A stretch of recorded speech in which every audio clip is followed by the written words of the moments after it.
Our today's topic is Rutherford nuclear model of atom. After Sir J.J. Thomson, Rutherford explained the atomic model.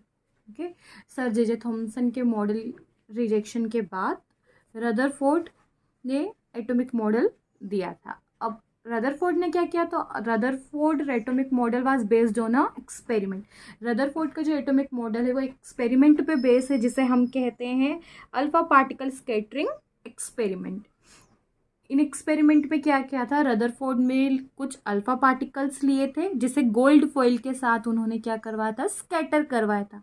And then observe किया, and after the observation he gave some conclusion and result. Based on this his model is assumed. Okay, Rutherford ने क्या किया था, alpha particle लिए and उसे gold foil, this are the gold atoms.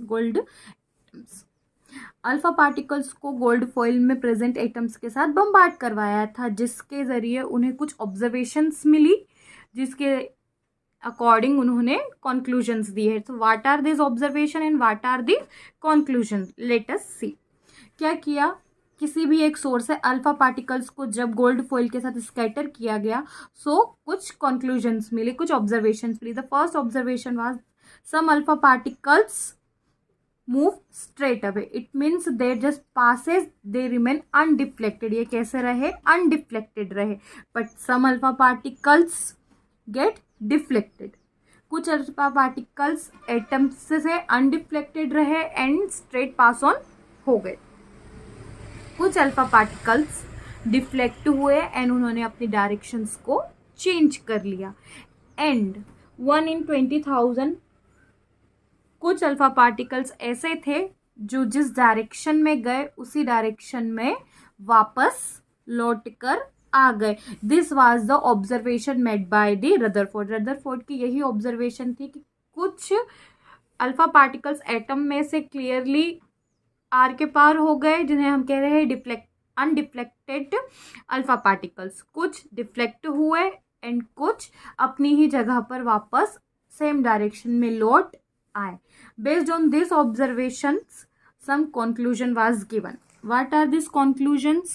So, first conclusion was that there are lots of empty space present in an atom. First conclusion क्या था कि जो atom है वो empty space. जो एटम्स होते हैं उनके पास बहुत ज़्यादा एम्प्टी स्पेस प्रेजेंट होता है. दैट्स वाई जो हमारे अल्फा पार्टिकल्स है वो स्ट्रेट अवे चले गए. अगर वहाँ स्पेस में कुछ और भी चीज़ प्रेजेंट होती, अगर वो वैकेंट ना होता, सो हमारे अल्फा पार्टिकल डिफ्लेक्ट हो जाते. बट ऐसा नहीं हुआ. It means they have empty space in it.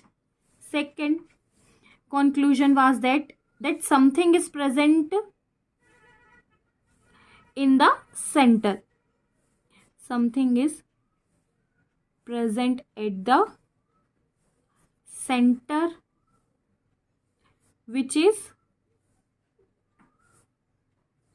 dense.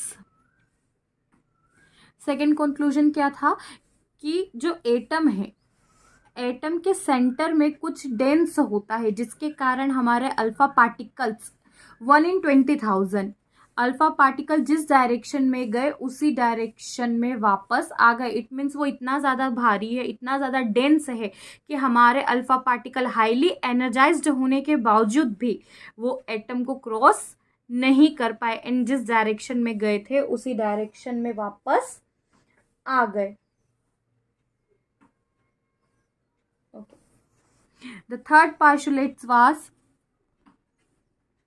that the center which is composed of some dense material must have possessed some positive charge. कि जो हमारा डेंस मटेरियल है, जो भी सेंटर में प्रेजेंट है डेंस, वो किस तरीके का है, मे बी पॉजिटिवली चार्ज्ड है. That's why our some alpha particle get deflected. Alpha particles are positively in charge. If they get deflected, if they get repel, it must be a positive charge. Positive charge को positive charge ही ripple कर सकता है. सो atom के centre में कुछ इस तरीके के एलिमेंट्स या कुछ इस तरीके के सब्सटेंसेस चार्जेस प्रेजेंट है जो हमारे अल्फा पार्टिकल को डिफ्लेक्ट कर रहा है, and it must be in positive charge, उनका पॉजिटिव चार्ज होना ही जरूरी है. This was our third conclusion, that some positive charges are present, some positive charges are present at the center, at the center. The Rutherford gave this dense substance named as a nucleus. What? Nucleus. जो हमारे atom का nucleus होता है, that was discovered by the Rutherford. Rutherford के scattering, alpha scattering experiment से ही हमें nucleus का discovery हुआ है. Based on this conclusions, Rutherford atomic model is based. Okay. After this conclusions, we have result or the postulates which was given by Rutherford for his atomic model. The first one was that the positively charged and the most of the mass of the atom was densely concentrated in extremely small region. It means जो हमारा atom है, atom के centre में कुछ substances है या कुछ इस तरीके का स्ट्रक्चर है जिसमें बहुत ज़्यादा मास कंसंट्रेटेड है, उसी को ही रदरफोर्ड ने नाम दिया nucleus. This was it's first postulate, that inside the atom, at the center of the atom, some dense particles, some dense substances are available which are known as nucleus, and nucleus have positively charge in it. Because our alpha particles get deflected, हमारे alpha particle nucleus से टकराने के बाद deflect हो गए, it means वहाँ पर positively charged है. So our first postulate for the Rutherford nuclear atomic model was that inside the atom nucleus is present. This was the first. Second postulate was that the electron move in a orbital. Electron moves in orbits. Electron कहाँ move करते हैं? Orbits में ही move करते हैं. It means after the nucleus जितना भी space होता है वहाँ ऑर्बिट्स प्रेजेंट होते हैं, जो हमारे इलेक्ट्रॉन हैं वो उन्हीं ऑर्बिट्स में मूव किया करते हैं. दैट्स वाई एक इलेक्ट्रॉन दूसरे इलेक्ट्रॉन से स्ट्राइक नहीं कर पाता है, एंड वह इजीली अवेलेबल या इजीली एटम के अंदर स्टे करते हैं. The third result was the electron and proton. The electron and proton present inside the atom by electrostatic force. जो इलेक्ट्रॉन है एंड द प्रोटॉन है, ये एक एटम में किस फोर्स के जरिए रहते हैं? तो इलेक्ट्रोस्टैटिक फोर्स के जरिए होते हैं.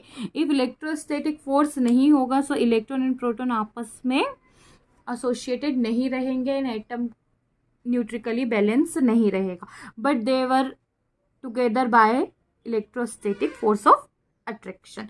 This three results of the alpha particle scattering model was given by Rutherford, and this was the postulates given by Rutherford for his nuclear atomic model. यही तीन पोस्टुलेट रदरफोर्ड ने अपने न्यूक्लियर एटॉमिक मॉडल के लिए दिए थे कि जो हमारा सेंटर एटम होता है, जो हमारा एटम है, एटम के सेंटर में न्यूक्लियस प्रेजेंट होता है, न्यूक्लियस में पॉजिटिव चार्जेस होते हैं. सेकेंड पोस्टुलेट इज इलेक्ट्रॉन अपनी तय की हुई ऑर्बिटल में ही मूव करते हैं, वह न्यूक्लियस के अराउंड रिवॉल्व करते रहते हैं. The third one was the electron and proton. Electron and proton आपस में इलेक्ट्रोस्टैटिक फोर्स ऑफ अट्रैक्शन के द्वारा ही साथ रहते हैं. After this one drawback is there. What the drawback? Rutherford atomic model explain most of the things. Rutherford model ने बहुत सारी चीज़ें एक्सप्लेन की, एक्सपेरिमेंट्स भी किए, but it also have one drawback.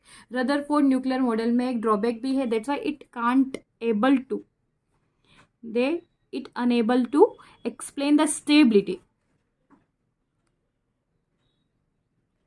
of the atom.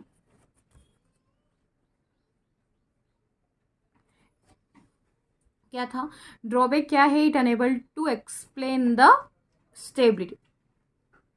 Of atom. It means for example हम लेते हैं कोई भी हमारा चार्ज पार्टिकल है, इस बात की डिस्कवरी हो चुकी है कि electrons are the charge particle, negatively charge particle. So कोई भी चार्ज पार्टिकल है अगर वो कंटिन्यू मूव करता है so it will radiate some energy, कुछ एनर्जी को रेडिएट करेगा। And in the radiation of energy, जब भी एनर्जी रेडिएट होगी सो कुछ अमाउंट उसके एनर्जी का लॉस होगा। अभी इलेक्ट्रॉन मूव कर रहा है हमारा further and it is a charge particles, so energy का लॉस होना ही है।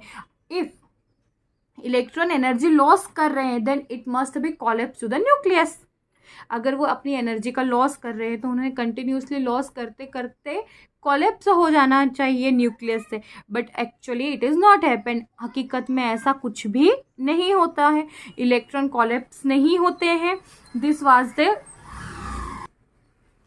यही सबसे बड़ा और मेजर ड्रॉबैक था रदरफोर्ड एटॉमिक मॉडल का। Thank you for watching. If you like it, like, share, subscribe.